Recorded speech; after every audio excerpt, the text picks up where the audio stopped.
వాసుదేవాయ. బుద్ధియుక్తో యహాతేహ ఉభే సుకృత దుష్కృతే తస్మాత్ యోగాయ ఉజ్జస్వ యోగః కర్మసు కౌశలం. బుద్ధియుక్తో యహాతేహ ఉభే సుకృత దుష్కృతే తస్మాత్ యోగాయ ఉజ్జస్వ యోగః కర్మసు కౌశలం. అంటే ఇక్కడ బుద్ధి కలిగిన వాడు, బుద్ధియుక్తం అంటే బుద్ధి కలిగిన వాడు అంటే జ్ఞానం కలిగిన వాడు. ఉభే రెండు, సుకృత దుష్కృతే పుణ్యము పాపము రెండు ఇహలోకంలోనే వదిలేయాలి.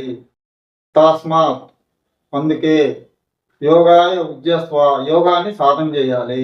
యోగ కర్మసు కౌశలం అంటే కర్మలను నైపుణ్యంతో మంచి కర్మలను ఆచరించాలి. అంటే ఇక్కడ శ్రీకృష్ణ పరమాత్మ ఏం తెలియజేస్తున్నారంటే ఈ లోకంలోనే పుణ్యము పాపము వదిలేయాలి. పుణ్యము అంటే బంగారు సంఖ్యలు, పాపము అంటే ఇనుప సంఖ్యలు. కాబట్టి ఈ రెండు అనుభవించడానికి మళ్ళా భూమి మీదకి రావాలి. అందుకోసం ఎన్నో కష్టాలు, బాధలు, దుఃఖాలు అనుభవించాలి. ఈ రెంటికి అతీతంగా మనం కర్మలు చేసి పుణ్యము పాపము రెండు లేకుండా హీరో చేసుకున్నట్టయితే మనం భగవంతుడి సన్నిధానంలోకి ఉంటాము అని చెప్పి ఇక్కడ శ్రీకృష్ణ పరమాత్మ మనకు తెలియజేస్తున్నాడు. అంటే యోగస్థ కుర్కర్మాని సంఘంత్వాధనంజయ సిద్ధ సిద్ధ్యో సమోద్భూత సమత్వం యోగ ఉచ్యతే. సిద్ధ సిద్ధ్యో సమోద్భూత అంటే మనం ఏ కర్మ చేసినా సరే సిద్ధి అసిద్ధి పట్ల సమానంగా ఉండాలి. అది కానీ జయం కానీ అపజయం కానీ సమానంగా తీసుకోవాలి. అదేవిధంగా లాభ నష్టాలు, మానవమానాలు, కష్ట సుఖాలు ఏదైనప్పటికీ కూడా ఈ ద్వంద్వాల్లో సమానంగా ఉండాలి. ఇప్పుడు మానవమానాలు, ఒకరు పొగడతారు అప్పుడు గర్వపడకూడదు, ఒకరు తిడతారు అప్పుడు కృంగిపోకూడదు. రెండు సమానంగా తీసుకోమంటారు శ్రీకృష్ణ పరమాత్మ. కాబట్టి ఈ రెంటిల్లో సమానంగా ఉండాలి. అదేవిధంగా మనం ఏ కర్మ చేసినా కూడా సమస్త జీవుల ఎడ ప్రేమ, దయ, కరుణ, జాలితో ఈశ్వరార్పణ బుద్ధితో కర్మలు చేయాలి.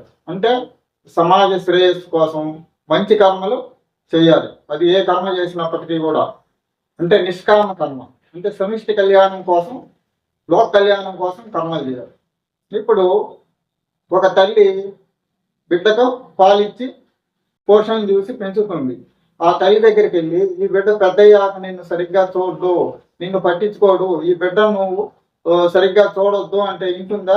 ఆ బిడ్డ తను సుఖపెట్టినా కష్టపెట్టినా సరే తన ధర్మం ప్రకారం ఆ బిడ్డకు కావలసినటువంటి పాలు అన్నీ కూడా అన్ని ఏర్పాటు చేసి తగిన పోషణను అందిస్తుంది అన్నమాట. అదే నిష్కామ భావంతో తల్లి ఆ బిడ్డకు సేవ చేస్తుంది. అదేవిధంగా సూర్య భగవానుడు మనకు వెలుతురు అన్ని ప్రసాదిస్తున్నాడు. ఆయన ఏది తీసుకొని ఏ ప్రతిఫలాన్ని తీసుకొని ఆయన ఆ విధంగా చేసుకున్నాడు.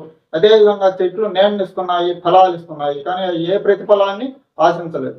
మహాభారత యుద్ధంలో శ్రీకృష్ణ భగవానుడు ద్వారకా నగరాన్ని వదిలిపెట్టి ఆయన అష్టభార్యలు బ్రహ్మాండమైనటువంటి అటువంటి నగరాన్ని వదిలిపెట్టి పాండవుల దగ్గర ఉండి అర్జునుడికి రథసారథిగా ఉండి ఆయన అనేకమైనటువంటి వాళ్ళని నడిపిస్తూ ఉన్నాడు. మరి ఆ యుద్ధంలో ఆయన ఉండాల్సినటువంటి శ్రీకృష్ణ భగవానుడు ఉండాల్సిన అవసరం నిజంగా లేదు. ఎందుకంటే ఆ యుద్ధం పూర్తయి పాండవులు గెలిస్తే రాజ్యం ఏమన్నా శ్రీకృష్ణుడికి ఏమన్నా వచ్చిందా? ఆయన అందులో తీసుకున్నది ఏమీ లేదు.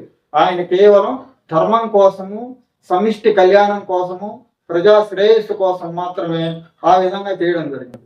ఆయన సాయంత్రం అయితే యుద్ధం ముగిసినాక అర్జునుడు అలసిపోయి యుద్ధ శిబిరంలో పండుకుంటే ఆయన గుర్రాలకు సేవ చేసేవాడు. గుర్రాలను శుభ్రంగా కడగడము, ఆ తర్వాత వాటి గాయాలకు మందు రాయడం, ఇవన్నీ చేసేవాడు. ఇదంతా నిష్కామ కర్మ, కేవలం ఈ లోక కళ్యాణం కోసం చేసే కర్మలు అన్నమాట. ఆయన ప్రతిఫలాన్ని ఏమీ ఆశించలేదు.